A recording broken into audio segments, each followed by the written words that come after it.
ये बात तब की है जब नया नया जगन्नाथ मंदिर बना था। एक छोटी बच्ची थी कर्माबाई, जिनकी उम्र केवल 8 साल की थी। तब से उनको जगन्नाथ जी में बड़ी आस्था थी। आस्था ऐसी थी कि रोज़ खिचड़ी का पहला भोग वही लगाया करती थी। जैसे जैसे श्रद्धा बढ़ती गई, कर्माबाई की उम्र बढ़ती गई। अब वो बूढ़ी हो चली थी। एक दिन जब कर्माबाई भोग लगाने के लिए सीढ़ियाँ चढ़कर आई तो वो बहुत थक गई। तो भोग लगाकर उन्होंने जगन्नाथ जी से कहा, लल्ला, कल से मैं नहीं आ पाऊंगी, तुम्हें आना पड़ेगा खिचड़ी खाने। ऐसा कहकर वो चली गई। अगली सुबह उठी अपने टाइम पर और प्रसाद बनाने लगी कि लल्ला आने वाला होगा, फटाफट प्रसाद बनाया जाए। तभी जगन्नाथ जी एक बालक के रूप में आए और कहा, माई खिचड़ी दे, भूख लगी है।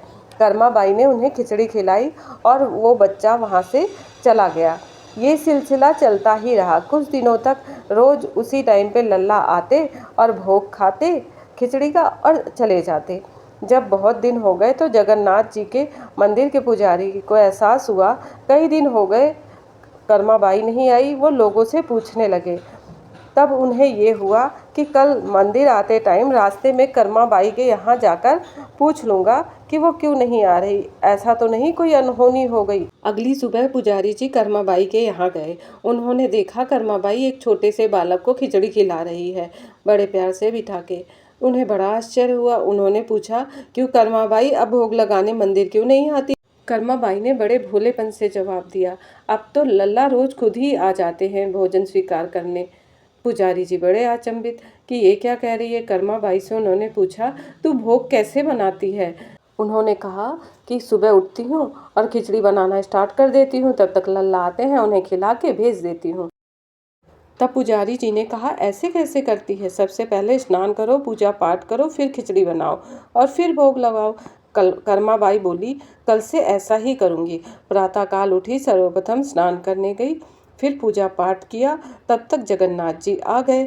कहा, माई खिचड़ी दे, भूख लगी है। कर्माबाई बोली, थोड़ा रुक लल्ला, आज मैं सबसे पहले स्नान करने लगी, फिर पूजा पाठ किया और अब खिचड़ी बना रही हूँ, इसलिए जरा सा देर हो गई। बस तू थोड़ी देर दे, तब तक मैं भोग बना दूंगी। तभी जगन्नाथ जी ने बदलाव का कारण पूछा।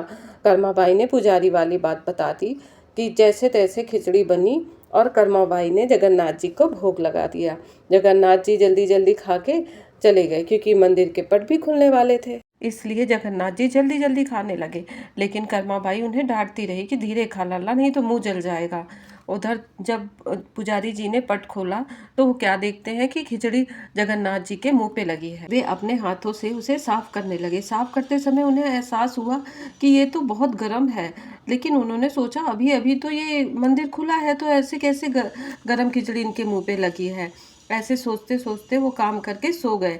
तभी जगन्नाथ जी प्रकट हुए और कहा, क्यों पुजारी माई को तू क्या बोल के आया है? नहाने धोने पूजा पाठ का क्यों कह के आया है? उन्हें खिचड़ी बनाने में कितनी देर हो गई थी और गरम गरम खिचड़ी खा के मेरा पूरा मुंह जल गया।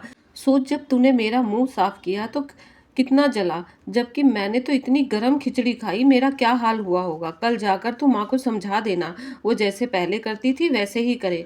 पुजारी जी तुरंत गए और उन्हें दंडवत प्रणाम किया और कहा, कर्माबाई, भगवान भाव के भूखे हैं, तू जैसे खिचड़ी बनाती है वैसे ही बनाया कर। जगन्नाथ जी तुझसे बहुत प्रसन्न है।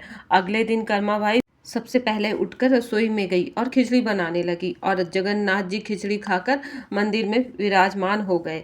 इससे ये समझ आता है कि आस्था से बढ़कर कुछ भी नहीं है। सिर्फ भाव, जो व्यक्ति के भाव होते हैं ना, सबसे ज़्यादा महत्वपूर्ण वही चीज़ होती है और कुछ भी नहीं।